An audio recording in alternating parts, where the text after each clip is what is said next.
Good morning, everybody. Friends, we have galaxy of stars and star speakers today in this panel of Sino-Indian relationship, which we are talking about. We all know that Sino-Indian relationship is quite hot these days. They are not generating light, but it is generating heat. And since Nehruji's Panchsheel to today, Modiji's policy formulation about China, we see that nothing has changed, and because the boundaries are not defined, the China is always taking advantage of it. We have galaxy of stars like Professor Chintamani Mahapatra, who is Rector and Pro Vice Chancellor of Jawaharlal Nehru University, Delhi. He is Professor of American Studies at JNU and member UGC Review Committee. He has authored 4 books, contributed chapters to 30 edited books, awarded number of international fellowships, including Fulbright Fellowship, Commonwealth Fellowship, visiting fellowships to undertake research at US, UK, Austria, Australia. He is visiting resource persons of UGC HRDCs in the country. So friends, we have such dignitaries and he will be chairing the session today. The another dignitary is Dr. Shakti Sinha, who comes from MS University of Baroda, where my friend Professor Parimal Vyas is the Vice Chancellor. He is Director of Atal Bihari Vajpayee Institute of Policy Research and International Studies.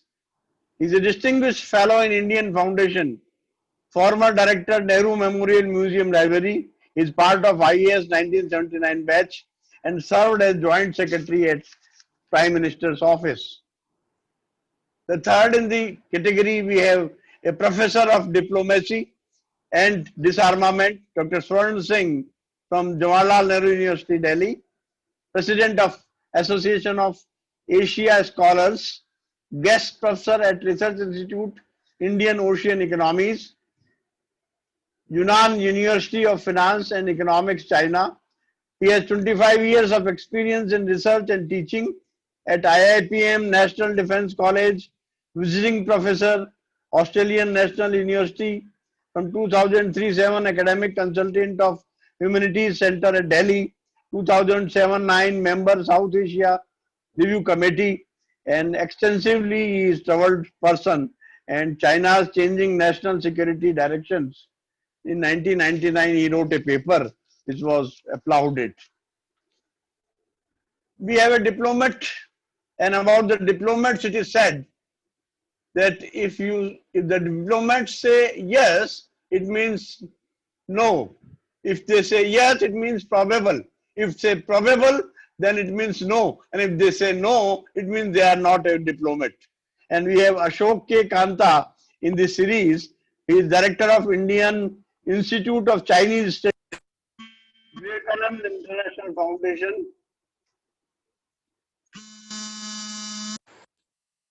He was Secretary East Ministry of External Affairs. He has responsibility of 65 neighborhood countries. He was High Commissioner of India to Sri Lanka, Malaysia, Consul General of Hong Kong, Deputy Chief of Mission of Kathmandu, Joint Secretary East Asia. 38 years of diplomatic career he had, and he specializes in Asian affairs with focus on China. The Joint Secretary East Asia, China, and Minister of Director China and Minister of External Affairs. He is instrumental in framing the Indian foreign policy with respect to China and East Asia. Friends, on behalf of Manipal University, Jaipur, and on behalf of this association on which we are working and Sino-Indian relationships which we are talking about, I extend a very hearty welcome to all galaxies of resource persons in this webinar. Thank you very much to all of you, and I extend a very hearty welcome to you. Thank you.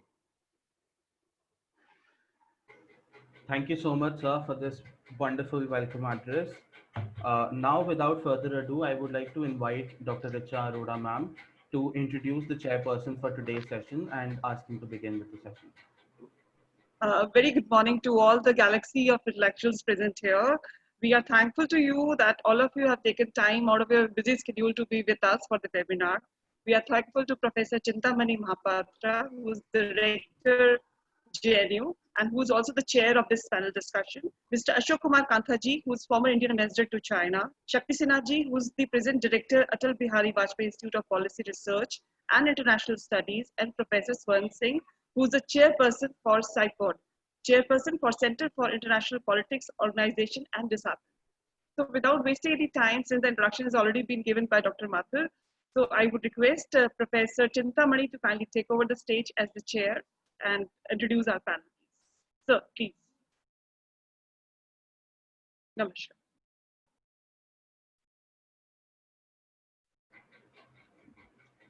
You are muted. Yeah. Namaskar and good morning to all the participants. The director in his introductory remark very correctly pointed out that right now there are a lot of heat along the Sino-Indian border and there is no light, a lot of darkness.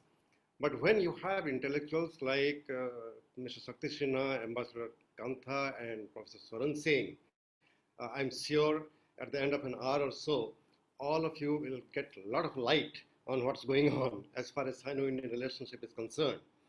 Now, all three of them are highly established figures, great intellectuals, written extensively on this issue, spoken almost everywhere around the world on China.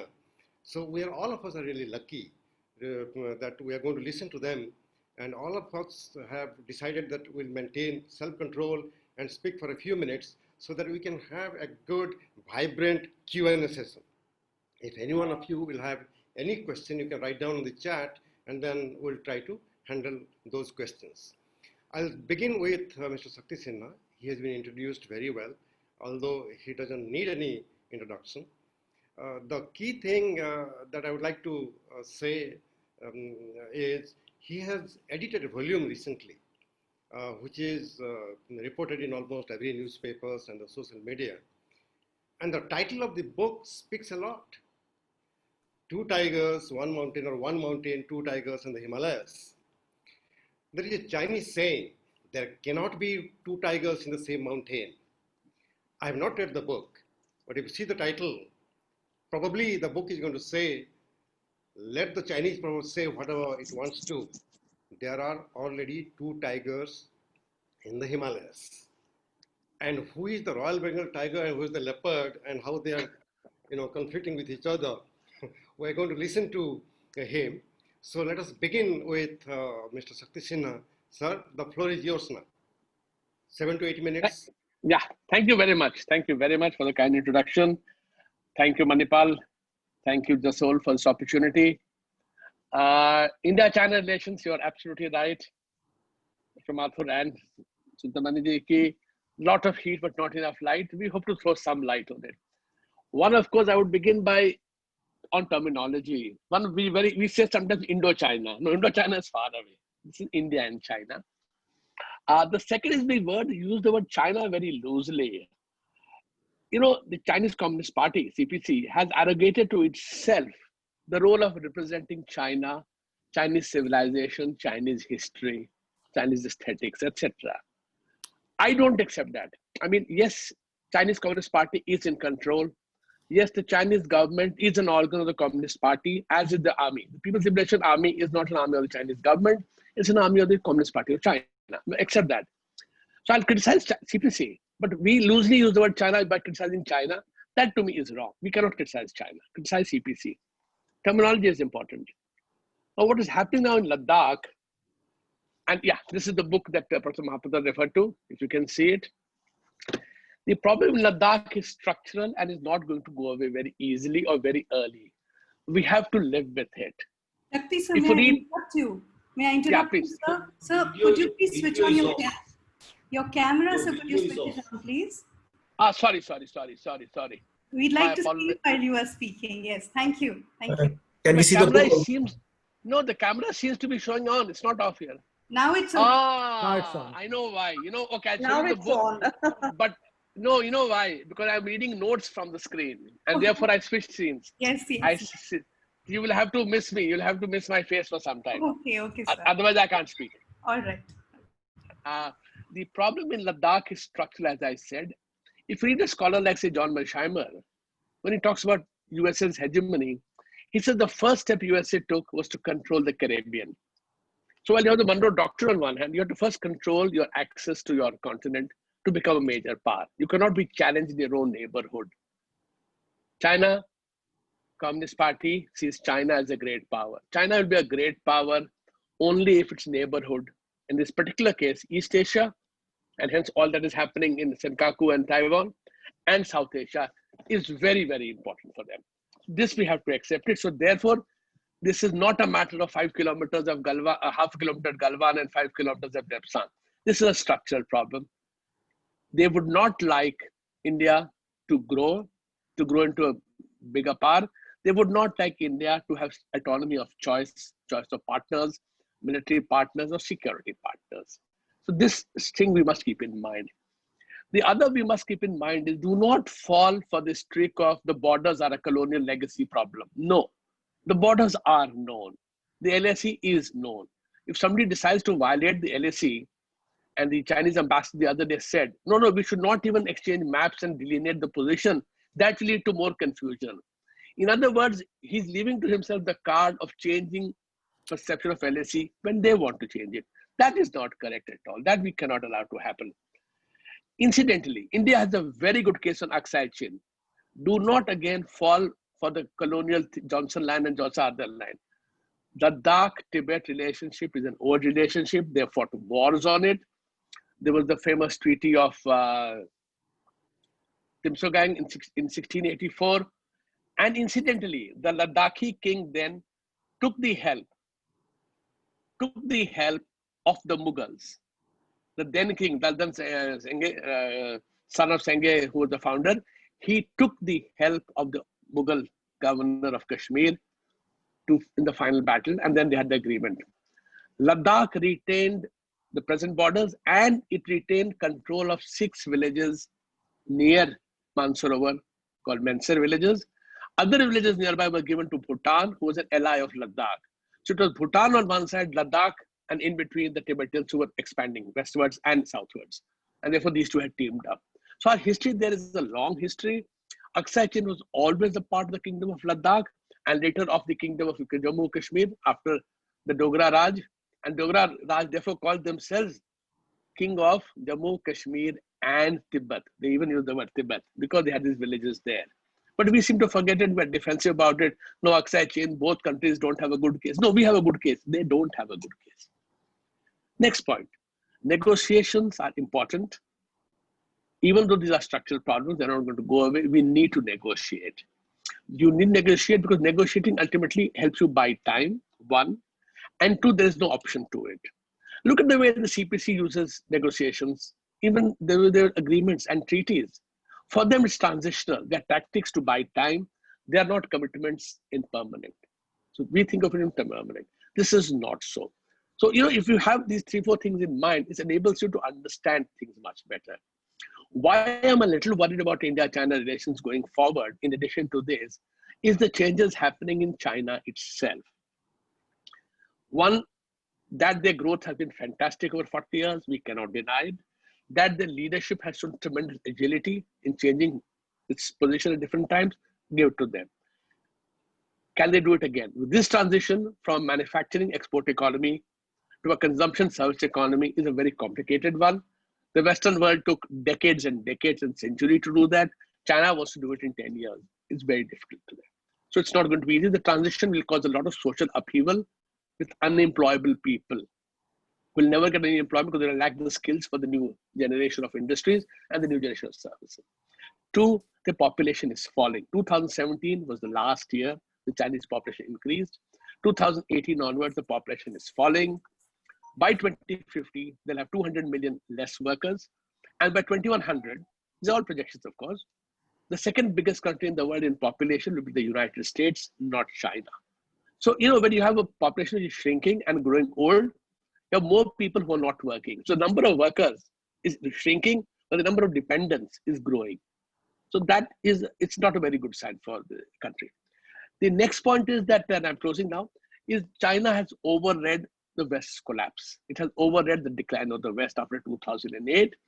They think of it as terminal and very fast.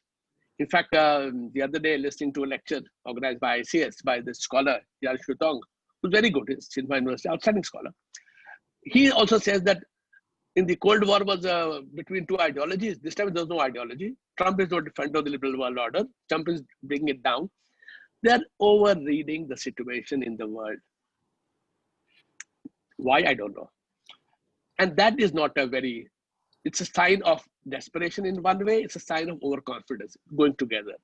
See, if one is there is bad enough. When you have both of them going together, the confidence that we are the world now, we are the number one now. That's only a matter of time. When the Chinese Prime Minister Li Keqiang tells US President Trump that you will supply the raw materials and we'll produce them and sell them to you.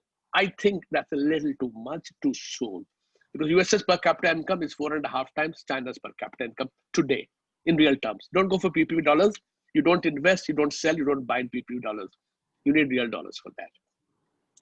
And one more sign of anxiety is that what is happening internally in China, whether it's the anti-corruption campaign, the tiger flies, which has taken down a lot of senior people, not just political. 3 consecutive vice ministers of public security are behind bars. And the head of the police of Shanghai and of Chongqing. All of them were linked to the Jiang Zemin faction. What is happening? We don't know.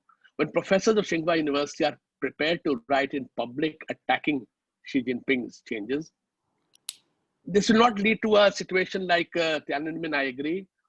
That will never happen in China. Tiananmen was an aberration, will not happen again.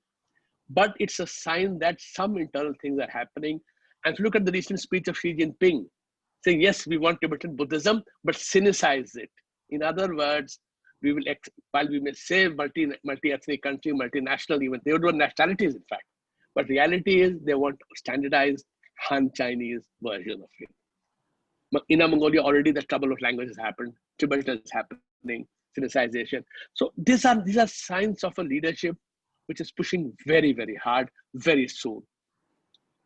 That is a destabilizing factor normally. And therefore, looking forward to India-China relationship, as I said, I think we should be prepared for the fact that Hindi Chini Bhai Bhai is very far away, that even normal relations will always have a lot of tensions built into them. So while we should negotiate and continue negotiating, we cannot let down our guards, and critically, your economy must boom. You'll be taken seriously when your economy is doing very well. You have enough resources put into defense. You're not using defense for, defense is a word very good, defensive word. You're not being offensive about it, but you're prepared to show that, yes, I'm prepared to protect my land. So once this thing is kept in mind, as I said, India-China relationship is in for interesting times, which is a Chinese word, not a good word at all. And because we are clear that Asia has place for China and India and Japan. No country will be able to become a hegemon in Asia. We want good relations, but not at the cost of our independence or autonomy. Thank you very much. Thank you very much, Shakti ji. You know, ladies and gentlemen, Shakti ji was a brilliant bureaucrat. And when a brilliant bureaucrat speaks, their speeches are very clinical. Without becoming an academic kind of person, history and present and the future, basically he gave 3 or 4 points which are brilliant. I would say brilliant. Number 1, he says, the Chinese says, what is LSE? We don't know, undefined. And he's saying, we know what is LSE. Number 2, he's saying the Chinese are misunderstanding and misinterpreting the developments in the Western countries, particularly the decline of the United States. It's a big mistake. Now, if you read Global Times, they're so, patriotic. And at the same time, they're very patronizing. India should do this, America should do that, Australia should do that. But here is Mr. Sinha saying, China, wake up. You are misunderstanding. I like that, sir. And number 3, very important, while the Chinese are flexing their muscle around their borders, both maritime and the land, the Chinese are having intense domestic preoccupation and problems. And these are going to determine the future of Sino-Indian relationship, very clinically analyzed in such a short time. Thank you, sir.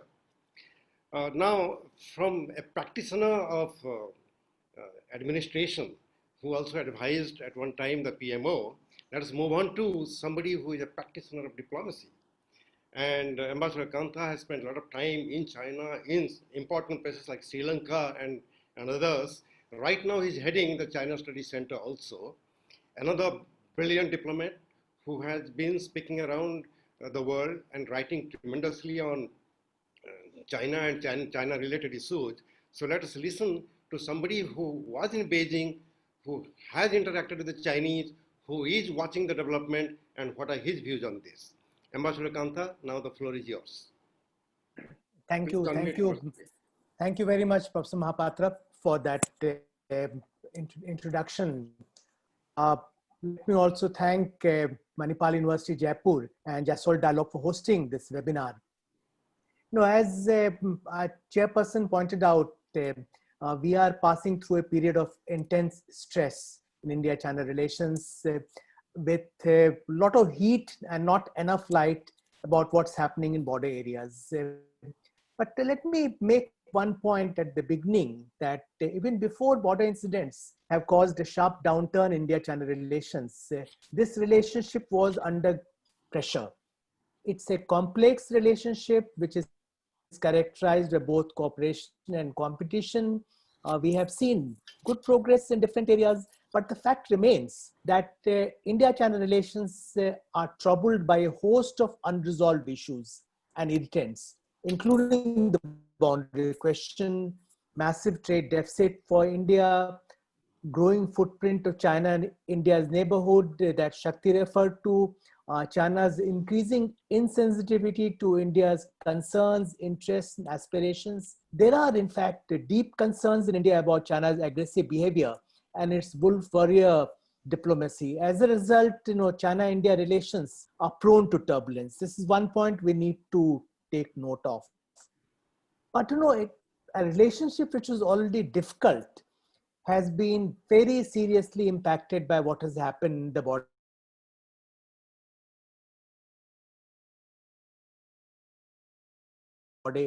areas.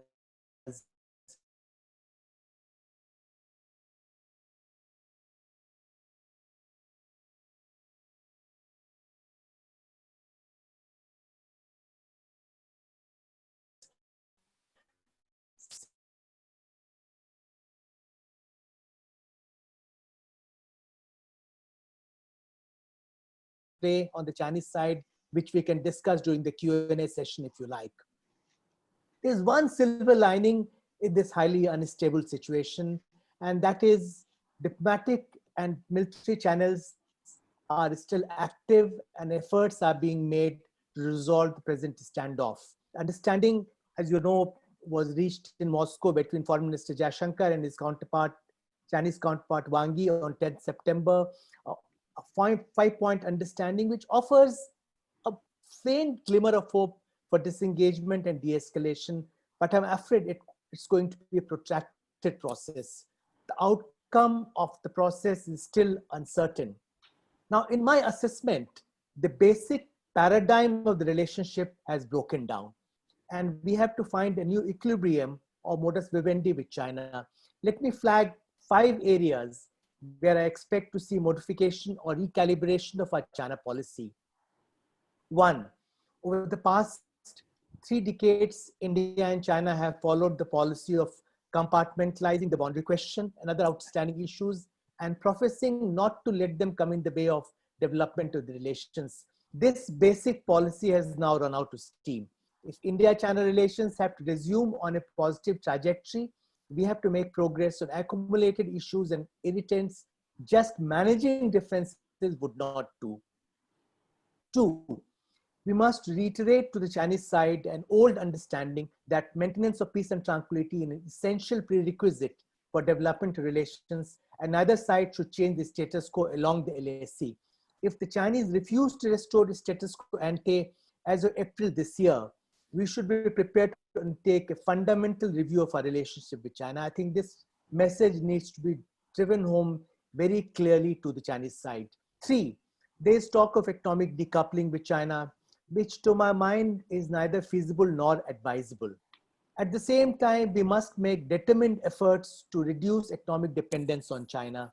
The current excessive and untenable dependence in certain areas was already in focus in the wake of the COVID pandemic, which has exposed vulnerabilities of the global value chain and underlined the need for greater supply chain resilience. India is not alone in thinking of reducing its dependence on China. It will also be in our interest to keep Huawei, ZTE, other Chinese entities out of the 5G network in India, as many other countries are doing.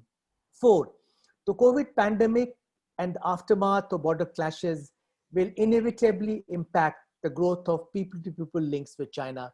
I expect to see a sharp fall in the number of Indian students in China and the two-way traffic. Finally, let me acknowledge that we have entered a far more challenging phase in our relations with China in the wake of the increased assertiveness of China in the COVID era. China appears to consider the present period as a strategic window opportunity to expand its influence. China is the first major economy to start growing in the wake of the pandemic, while all other large economies, including the USA, European countries, Japan, and India, are struggling. Thus, China has a relative advantage. At the same time, as Shakti very rightly pointed out, China is faced with a number of serious challenges. So what it has before it, a relatively narrow or limited window opportunity, which it's prepared to aggressively seize to advance its perceived interests, even at the risk of antagonizing others, including India. Now, given our huge and growing capability gap with China, we'll have to work with others to counter an increasingly aggressive China. As China is our largest neighbor, as Shakti suggested, we must continue to engage with it. There will be elements of cooperation and competition in our China policy. At the same time, we must be prepared to counter and even contain China, working with other countries which are similarly concerned about China's behavior. We need not be unduly mindful of China's sensitivities in this regard, as China has not been mindful of ours. At the same time, must bide our time and join issue with China only selectively and not across the board. It's not in our interest to seek confrontation with China. Equally important, we'll have to invest in enhanced deterrence to discourage China from springing more Galwans on us. Let me conclude here by pointing out that the China policy has to change, as China had changed and taken directions which are not conducive to our interests. Thank you. Thank you very much, Ambassador Kantha. Ladies and gentlemen, when a diplomat speaks, the world listens. But when a former diplomat speaks, the world takes note. Now, Ambassador Kantha spoke in a language which is diplomacy plus.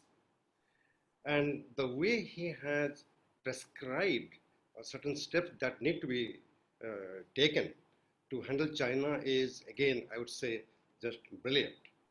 Now, most of the time, the Indians used to think, "Arey ye mat karo, China bura man jayega," right? Now, he's so clearly saying that if Chinese are not able to take care of our interest and our concern, why we should be behaving like that? Now, the way he's saying that the time has come where India must work out its own strategy to contain China if needed, because China is becoming too assertive and too aggressive. That's a very good takeaway. Second thing, very important point that he mentioned, for a long time, the Indians have been talking about strategic autonomy. You don't go too close to the Americans. You are going to surrender your strategic autonomy. Don't do that. You maintain your strategic autonomy. I had been arguing strategic autonomy is not important. What is important is your strategic interest. Sometime to protect your strategic interest, if you have to push aside the so-called concept of strategic autonomy and make friendship to handle the situation, do it. We should not shy away from building up relations with those countries which are concerned about China and move ahead to contain and maybe develop certain deterrence capability vis-a-vis China. That is a fantastic prescription from somebody who was a practitioner of diplomacy. Our last speaker is, of course, my colleague and a specialist, one of the leading specialists on China that India has. He has extensively traveled in China, interacted with the Chinese. I'm sure he would have interacted with the Chinese hundreds of times in China, outside China and all, and extensively written on China. So when Soren Singh also makes presentations on things China, people do take note of. So let me request my colleague, Professor Soren Singh now to make his presentation. I'm so happy that all of us are sticking to our time. So that way we can have more points to have more debate and discussion and Q&A. Professor Singh, now the floor is yours. Thank you, Chair, Professor Chintamani Mahapatra. His introduction described him as expert on American studies. I think I need to underline that he himself has traveled extensively in China, has spent time in China, and also well known in China himself. So I thought that part was missing in Chair's introduction, and I should share as a friend of the Chair. Professor Andy Mathur, the Director of School of Humanities and Social Sciences, and the team of Manipal University at Jaipur, especially Radhika and Aryan. Also compliments to Jasol Dialogue for arranging this conversation for us. I'll spend my 8 minutes looking at what is the mandate, past, present, and future, and try to underline what is that is constantly sustaining this perennial tension between the two states. And I like the way Shakti ji described party, not the country, should be the focus. That's why I sometimes say it's a unique case where a party owns a country, not a country having multiple parties. So I was happy to hear that kind of expression. Let me quickly say, we need to underline the fact that in past itself, several seeds are there to understand why this tension will not go quickly between these two big nations. First of all, if we look at the history, even in a cursory fashion, they were not, first of all, one China, one India, the way we have them today. They were not territorial states as we are constantly claiming to be today. They were having frontiers and not borders. So, Mir of Hunza, for example, could pay obeisance at Lhasa or Lahore, depending on who was stronger. And that kind of flexibility began to disappear with the coming of colonialism. And both of them experienced subjugation of European colonialism. But then they were fighting for that imperialism, which again produced certain working together.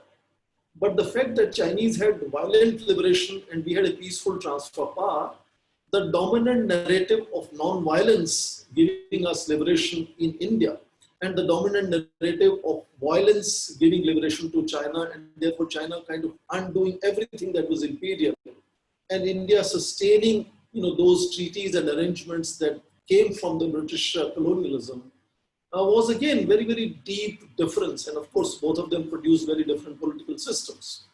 Of course, initially in 1950s, the China-India Bhai euphoria was because two ancient civilizations had liberated themselves. They wanted to transform Asia or the world working together, but that was extremely superficial. And despite some concessions being made by India, ultimately ended in a war that saw about 2 decades of no engagement virtually, even among academia, no interest in China from 1960s to almost 1980s. From 1980s, we started, Rajiv Gandhi started a new chapter, focusing on, as the chair said, peace and stability on the border, and therefore building the developmental relationship overall. You saw economic relationship, which is now become one-sided virtually. And in that process of 2 or 3 decades, a lot of mannerisms, mechanisms, protocols, agreements were created to ensure that peace and tranquility on the border, which over time have become ineffective. Now that brings me to the present. Why have those mannerisms and mechanisms become ineffective in resolving the border tension? The key lies in understanding the transformation that has occurred over the last 30, 40 years. The whole world talks about economic rise of China. Of course, that means only economic rise. A lot of other things have to happen for China to become a global power, as President Xi Jinping wants China to become a global power. But India also came out of what we used to call as young students Hindu rate of growth. India also saw 8, 9, 10% growth rate. And of course, 2014 and 19 elections showed us end of that 3 decades of coalition governments and a very decisive leadership coming to control. So India also transformed just like China transformed, and therefore the old-fashioned mechanisms and mannerisms were not going to work because infrastructure improved on both sides and the power projection capabilities enhanced enormously on both sides. So what we started seeing in, people sometimes relate to the coming of Xi Jinping and the new era that Xi Jinping wants to unfold. The intensity and frequency of encounters on the border increased. And the stress on existing mechanisms, mannerisms meant that their credibility and efficacy started eroding. And what we saw in this year from May onwards is simultaneous encounters at about 4 places. Now many more new gray zones added to that.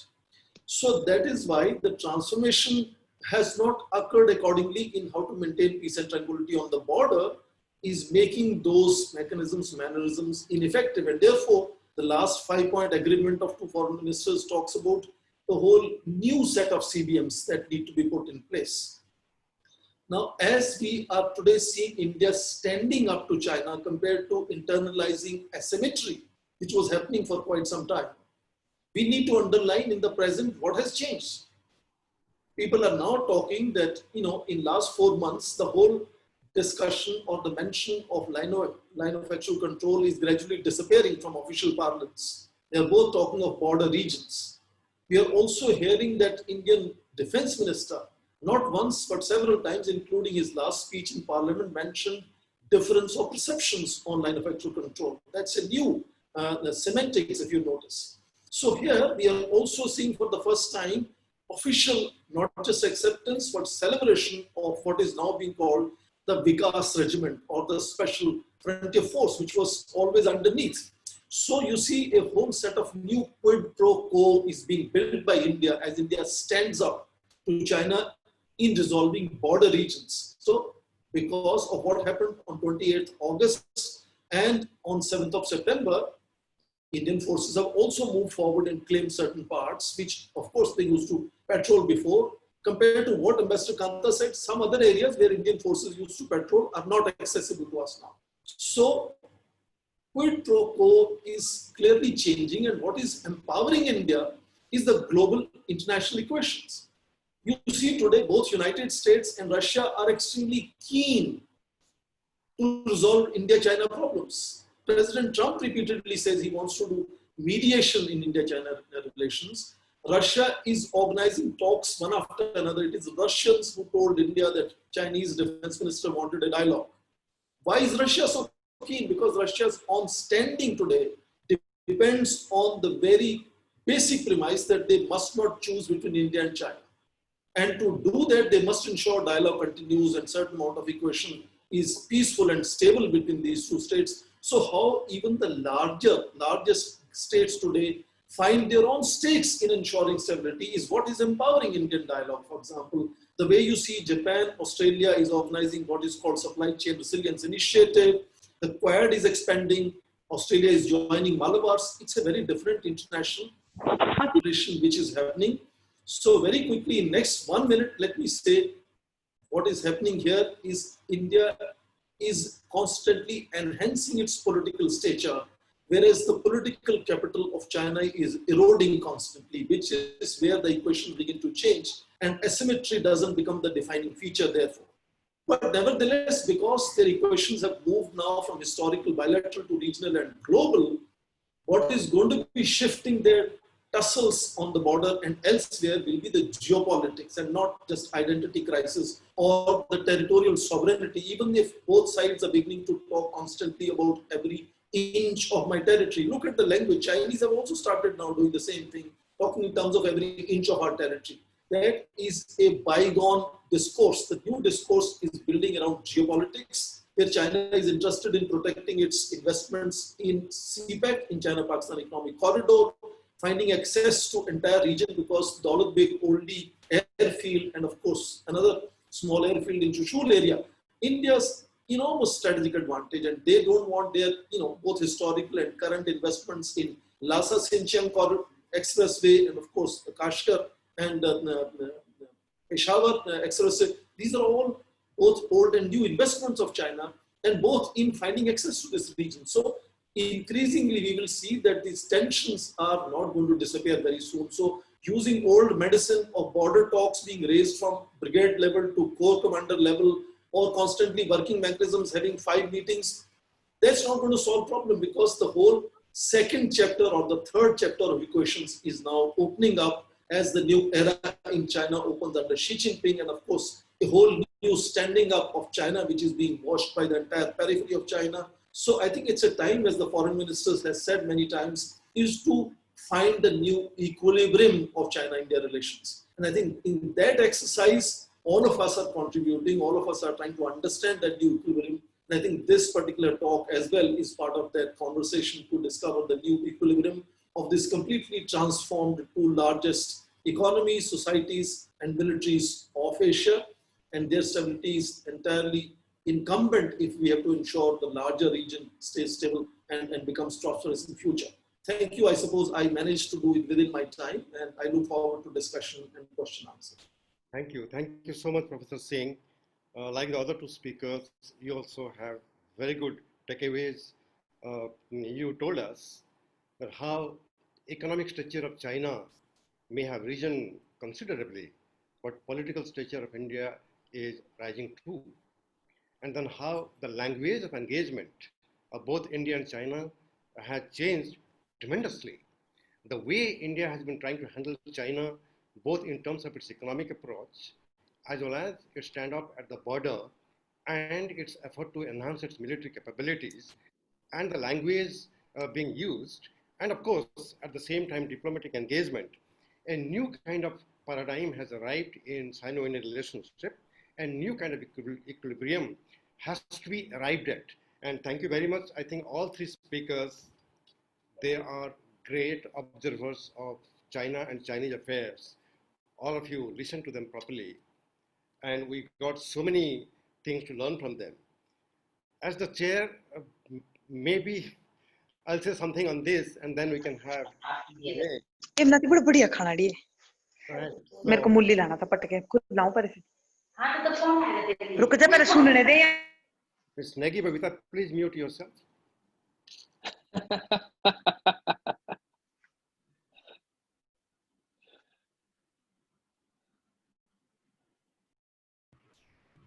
So you are muted, sir. Chintamani, you are muted now. After the pyaz, you have got muted. Okay, let me make a few brief observations on the topic. Not a specialist on China, but I'm watching America. America is watching China, so I'm watching China, and just to make a few set of observations in the bullet form. Number 1, if I talk about the past, let me underline that the Chinese have been flexing their military muscle from the very beginning of the establishment of People's Republic of China and getting away with it. In the 1940s, there was a civil war, a very violent civil war, as Professor Swaran Singh said, unlike our freedom struggle based on non-violent approach.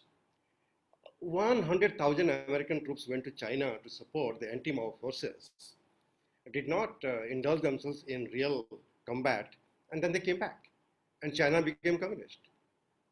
In the 1950s, there were 3 years of war in the Korean Peninsula. The entire direction of the war changed when China entered the Korean War, and the United States did not win the war. Then comes the war against against India in 1962. Again, the Chinese got away. They came, they bleeded us, and then they left. Then, of course, the Vietnam War. Everybody knows the United States lost the Vietnam War, partly because of what the Chinese were doing with North Vietnam and Ho Chi Minh forces. Then South China Sea, Paracel Islands, Spratly Islands, they went and captured. What happened? They continued to capture. Now they're building new islands by reclaiming lands in the waters of South China Sea. And then, of course, Vietnam in 1979.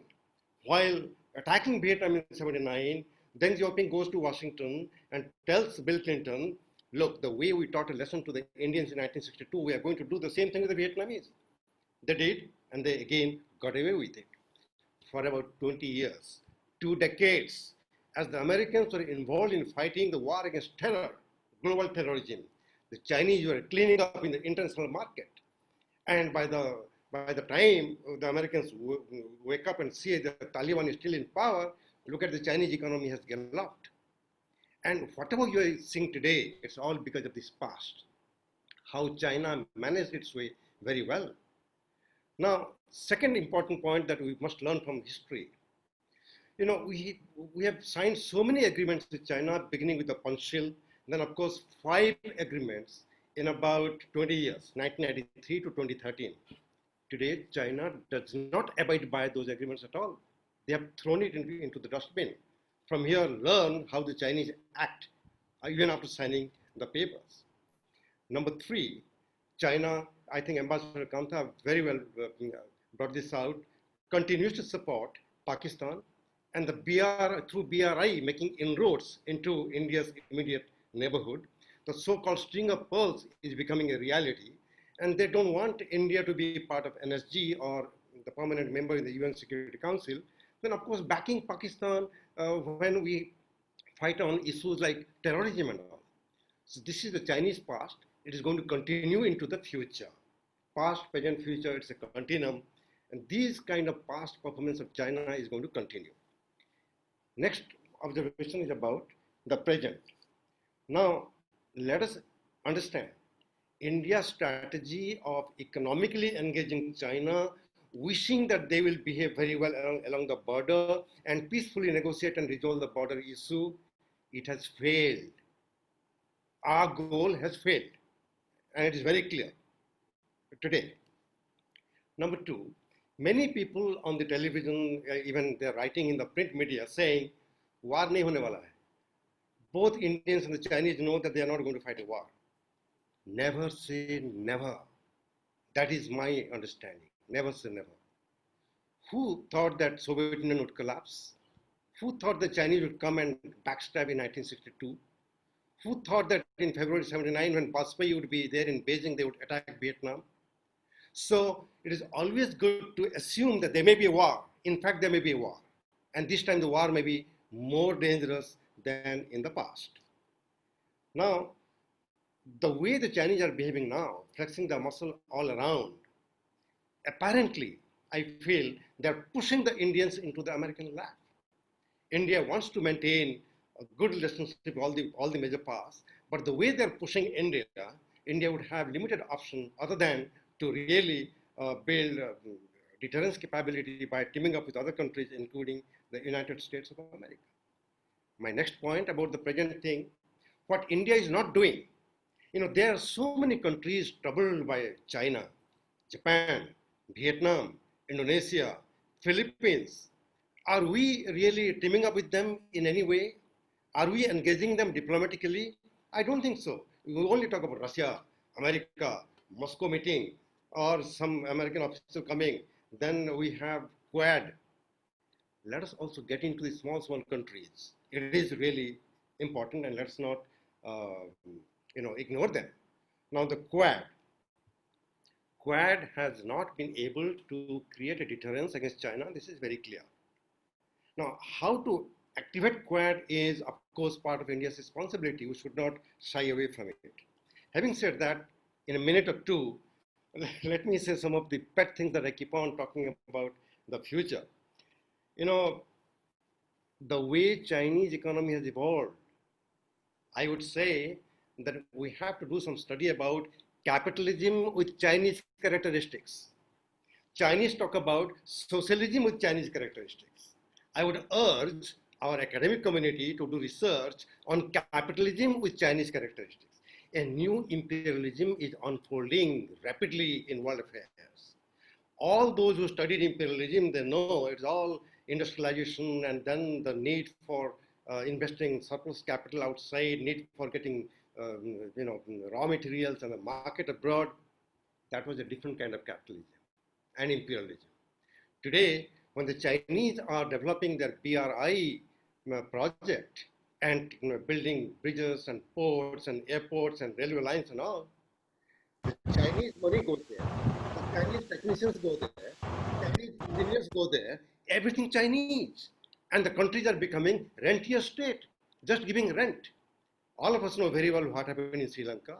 Very soon the Maldivians are realizing that they are going the Sri Lankan way. About $1 billion they have taken a loan for a bridge. It is almost half of the GDP of Maldives. Now, of course, they're reaching out to India for help. But the Chinese kind of imperialism is a thing to watch and be aware, and if possible, prevent that. Number two, China began to talk about peaceful rise of China. Then people began to talk about assertive China. Anywhere you go, people use the word assertive China. China is asserting in South China Sea, along Sino-Indian border and blah, blah. I think we should use the word now, not assertive, but offensive China. If you understand what the Chinese are doing in the Senkaku Island and the South China Sea and along the border of India and even Nepal, even Bhutan, then China has gone on the offensive. Let's use the word offensive China, not assertive China at all. Now, finally, the future of Sino-Indian relationship is going to be shaped by 2 or 3 events. Number one, how the economy is going to take shape. Indian economy is going down, tremendously impacted negatively by the COVID-19. As the reports suggest, the Chinese economy is doing very well. I don't believe those reports at all, because we do not know what's going on in China. The Chinese government statistics is one thing, and independent analysis of what is happening in China is another thing. When the time comes and China really opens up again, then people will realize that yes, restaurants are open, people are not going to eat. Hotels are open, there are no occupants. Planes are flying, very limited number of passengers. And the Chinese government is saying we are doing very well now. The way the Chinese government was trying to balance their economy from investment driven to consumer driven, that has got a beating. That is why they're going back to, again, infrastructure spending. So manufacturing has gone up, but consumption has not gone up. But in case of India, it is going down, they're going up if we go by World Bank statistics and the IMF and OECD, etc., etc. So how we manage our economy and how they manage their economy, that is going to save the relationship. Whether the world is really going to get away from China as far as the supply chains are concerned, and Vietnam, India, Thailand, Philippines are going to be important areas where new kind of supply chains are going to be set up, that is going to impact China. Finally, of course, the US and Russia. These two powers are going to influence the shape of things to come. So India-China relationship will be impacted upon by the way we reach out to the United States and Moscow at the same time to create a new, quote-unquote, equilibrium in the relationship. So these are my brief observations. Now, can we go to Q&A for some time? Let me request the organizers. Can we go to Q&A for some time? Yes. There are lots of questions in the chat box, in fact. Yeah, so can somebody read out, just filter and read out a few questions, please? Yes, sir. Yes, sir. I'll be doing that. Thank you. Thank you so much, all the respected panelists, for this wonderful session which we've had. Indeed, very, very informative and very, very enlightening for all of us to know about your views and your thoughts on this particular issue. Now, moving on to the question and answers, there have been some questions which have already been asked in the chat box. I will begin with the question asked by Colonel Dilip Supori. He's asked that currently Russia is friendly with China, India, and Pakistan, and selling arms to all 3 countries. What role do you see Russia playing in the Sino and Pak-India relationships in short and long terms? Any of the panelists feel free to please answer. Anyone, please? Can anyone take on this? Who this question is addressed, or can anyone answer this? Yeah, anyone can answer. Any panelist. The Russians have been very, very cautious. So Russians have been extremely cautious. They have normally been continuously taking a kind of a neutral position on the tension on the border. Whereas you can see they are hyperactive in ensuring the dialogue between India and China. I understand that even the 17th June phone conversation between Foreign Minister and State Councillor Wang Yi and Indian Foreign Minister Jai Shankar was arranged by Moscow. And of course, they have organized 2 high-level meetings since then. And that is simply, and I'm at slight variance with the chair, because I think it is out of their own national interest, their own Russian interest that they are pursuing such a dialogue. They are not doing a favor to India or China. Their own sustenance depends on ensuring friendship with China and India, and that will continue for a long period of time. So I don't think Russians will prefer to, reach a situation where they are forced to choose between China and India. I agree. Can I just add also? Okay. Yeah, please. Just 2-3 sentences. One, of course, I agree with Swaran that Russia is in an uncomfortable position. The reason it wants good relations with India at this moment, it doesn't want India to go too much on the American side. It wants to prevent that happening. So that must be kept in mind, because right now the Russians sees America as the biggest challenge. Long term, I don't know. And I think there, I'll just add something which Chintamani you said, and Colonel Chopari's next question. It's now on us not to be so hesitant about Quad. We are embarrassed about Quad for all the wrong reasons. What is the point of strategic autonomy if you cannot defend your national interest or strategic interest? And I think we have to therefore now shed our pretensions and say, yes, we need Quad, because it is in my interest that Quad be active, so that in one sense, China can be kept within its borders. Right. Agree with all of you. In fact, let me suggest that Indo-Russian relationship is no longer Indo-Soviet relationship. Those days are gone. Yeah, gone. Absolutely. Number 2, if we want to handle China militarily, the Americans will come to our help and not the Russians, because the Russian-China relationship is pretty close for a variety of reasons. But if we really want to do diplomacy with them, Moscow is the real place where both China and India can go and talk. So Russia can help us diplomatically, America can help us militarily. Can we move on to the next question, please? Yes, sir. So the next question we have is from Mr. David Raskina. Yes, sir. He's asked that question for the panel. Chinese actions on trade, border disputes, and general big brother attitude has effectively removed from the media front pages and from the minds of the people their dubious role in COVID. I do not suggest that the COVID virus was a deliberate release by China. However, their deliberate or ham-fisted response in suppressing information, delaying alerts, etc., has clearly contributed to the severity of the pandemic. Nor is it a coincidence that COVID follows on the heels of SARS, which also came from China. How do we bring this back to the forefront and stop the Chinese distractions?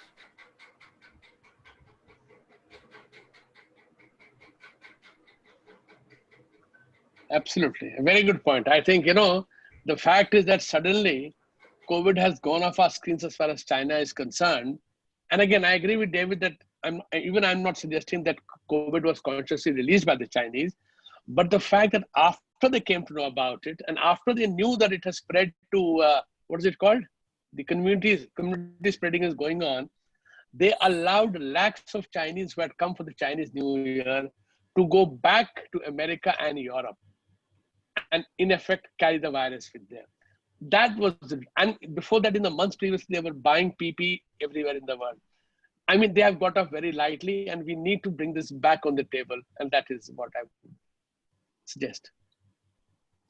All right. Anybody else? Ambassador Kantha? I think more than the fact that we will continuously keep doing this conspiracy theories about whether it was intended spread. What is already established is the psychological impact that it has had. So that has already generated enormous anger around the world. And I think that is not in doubt, that there is an enormous anger as a result against China. And that is going to make China's life, and it is already making China's life difficult. So that part to me is very certain, that the fact that it originated in Wuhan, whether intended or unintended, is something we'll never know. What has resulted in a boomerang impact by everybody else becoming angry on China. There is a lot of politics and economic psychology behind these conspiracy theories. The moment people would begin to believe that the Chinese did something wrong terribly, then it is not going to affect even Chinese soft power, but even the Chinese goods will not be bought. by many people. So it is an economic dimension. And of course, the political diplomatic dimension, if somebody wants to browbeat the Chinese the way the Trump administration is doing, then it has its own impact. And the American ambassador in China just left Beijing and he's going to Washington, D.C. And he's saying that whether Beijing did it intentionally or not, they did not inform the world in time. It could have been confined into Wuhan rather than have a spillover effect to the entire globe. And this is a very strong point that they are making. If I can just add one point. Sir, probably they have behaved irresponsibly. Yes. They might not have done it, but they have behaved irresponsibly with the international community. Yes, yes. Ambassador Kantha, you want to add something?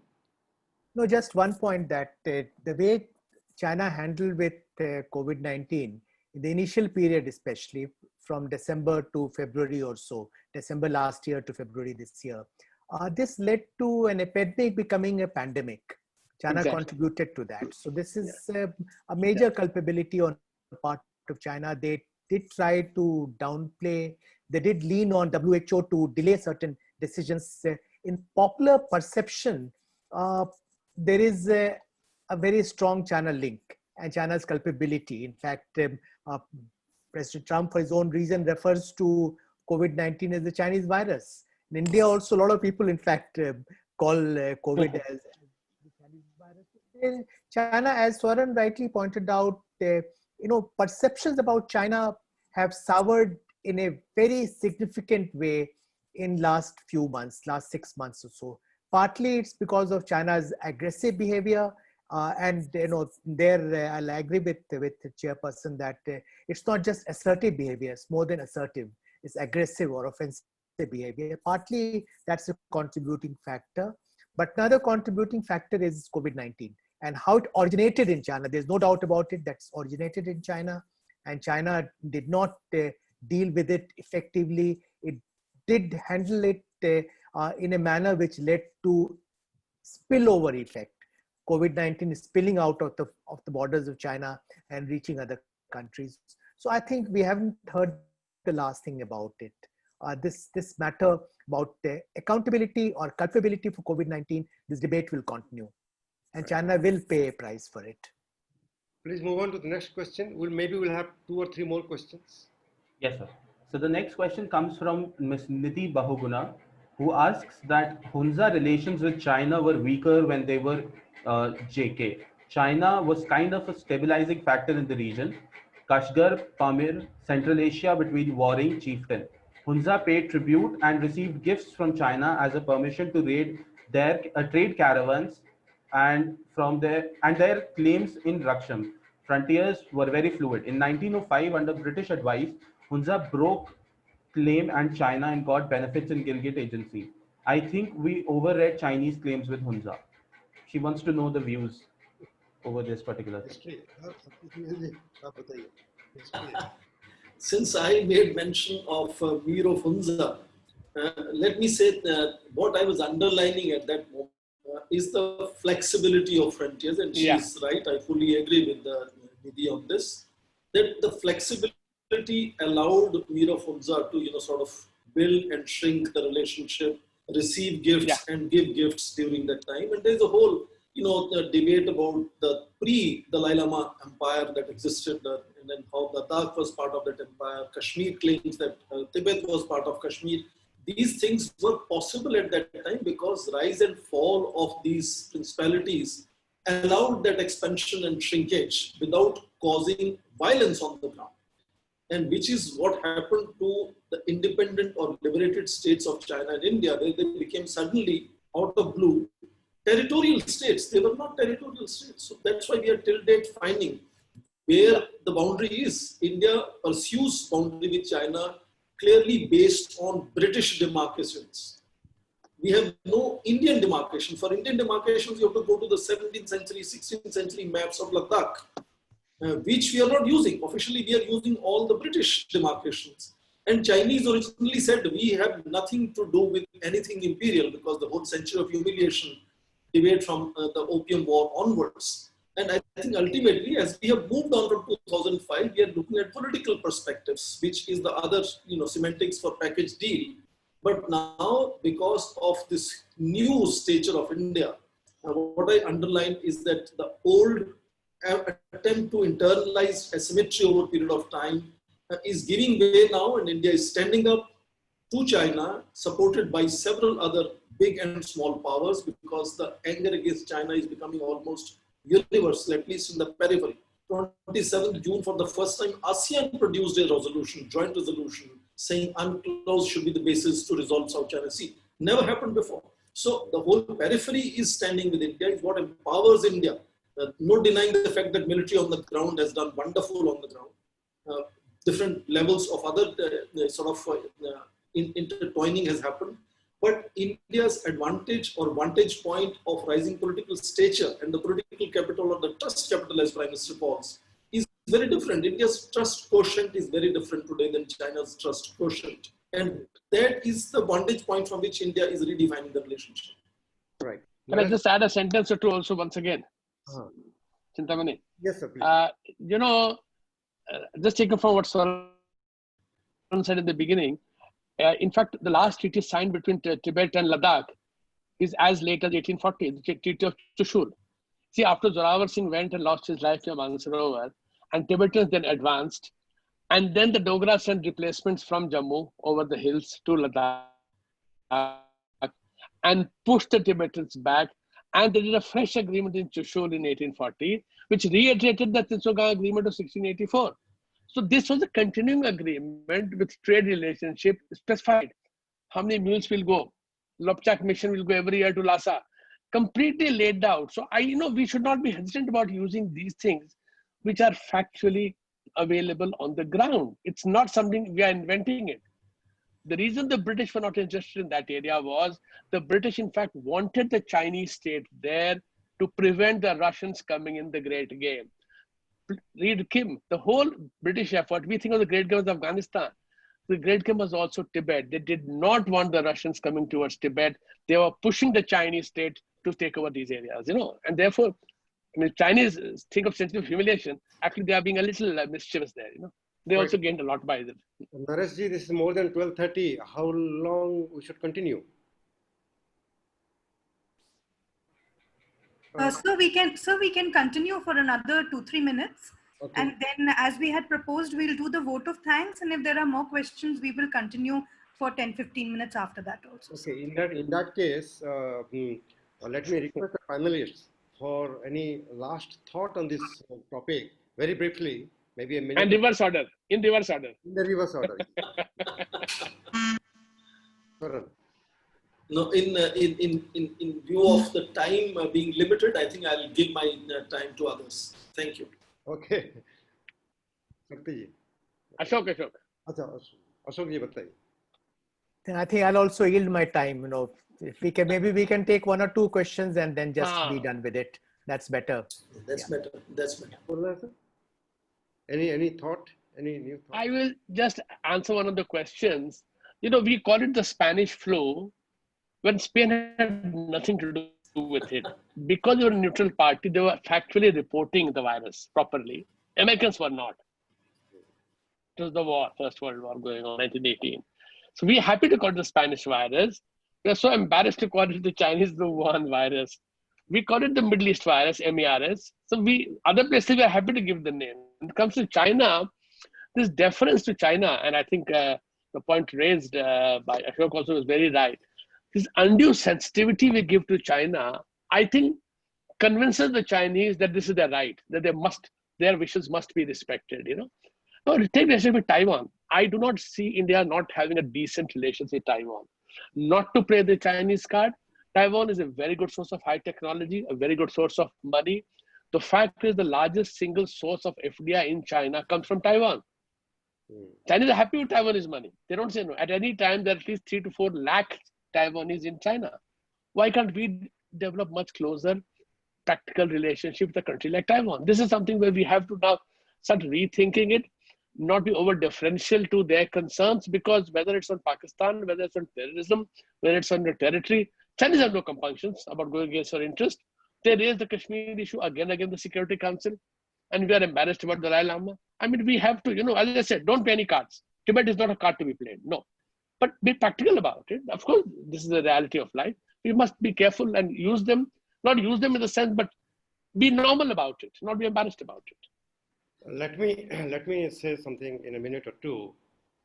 I very strongly appreciate the way the government is handling the difficult issue of China today. It is unprecedented. The Americans are known for using economy as a tool of diplomacy and even coercive diplomacy many times. They use sanctions. But the way the government of India has been able to, block the Chinese apps and taking economic measures, preventing the investments from coming in, and the trade issues, the way we are handling it, this is unprecedented. For a long time, the Indians chanted the mantra, "Arey, Chinese economy is 5 times more than us. A Chinese military is several times larger than us. Chinese are encircling us and we are not able to do anything." Here is a government knowing very well the asymmetry in power. The way it is handling China is remarkable in my view. Number two, I would say that in the 1980s, the world was talking about Japan, the next great power, Japan, the next great superpower. Japanese were buying real estate in Manhattan, in New York, and California. Yeah. Khus ho gaya. Khus ho gaya. Then came European Union. European Union is integrating in such a way. In times to come, in the future, it is going to be a competition between United States of America and United States of Europe, USA versus USE. Khus ho gaya. European Union is no longer a model of regional integration. It is deep in trouble. And then people talked about China. China, the emerging superpower. China is going to replace the USA as the #1 superpower in the world. It is going to be a new kind of hegemony where China is going to rule over. Ye bhi phus ho jayega. This is my prediction. And as long as I'm alive, I'm sure I'm going to see this day because the ball has started rolling. The See this day. have begun to tighten You'll their definitely see this day, sir. and so are the Indians. Today, if you go around the world, the anti-China sentiment is there everywhere, including in Europe. When the Chinese foreign minister went to Europe, he got a very cold reception. The so-called BRI, China is going to create a new empire and all. Their policy towards Sri Lanka, Maldives and others, countries are now waking up. They go to Ecuador, sign an agreement, because Ecuador wanted some money, $12 billion. And in exchange, they sign an agreement for next 99 years. Ecuador will sell 80 to 90% of oil only to China. This kind of predatory economic practices is not going to sell beyond a point. And all those countries which are very excited about the Chinese money, Xi Jinping used to come to India, we want to invest $20 billion. Goes to Pakistan, $55 billion. Goes to Latin America, $100+ billion. And that was a time they were flushed with money. But only money is not enough. As Swaran was very rightly saying, only money is not going to make you a big superpower. RMB will take much more time to challenge the dollar. Dollar is still the gold in international currency, not RMB, right? So I think this whole big talk about American declining and China's rise is nothing but a fairy tale. In my lifetime, I'll see the relative decline of China. Next book project should be Fall of China. Thank you. Thank you very much, sir. So with your permission, we'll move on to the next question, which is one of the last questions which we'll be asking. A question asked by Dr. Gaurav Mathur. He says that if we say that we should not fall for Johnson line, etc., and the present problem must be seen differently, have we also not lost face as we have not been able to defend even perceived borders? Why is the government not coming out with the facts? Why do we have to rush to Russia to mediate if we had arrived on the world map? Is this not the Nehru movement for the present government whom they love to criticize? Did the so-called decisive leadership of India after 2014 transverse the same paths of Nehru, and hence we are in this situation? Remember connection to Vandgaon. If any of the panelists are wishing to answer the question. Yeah.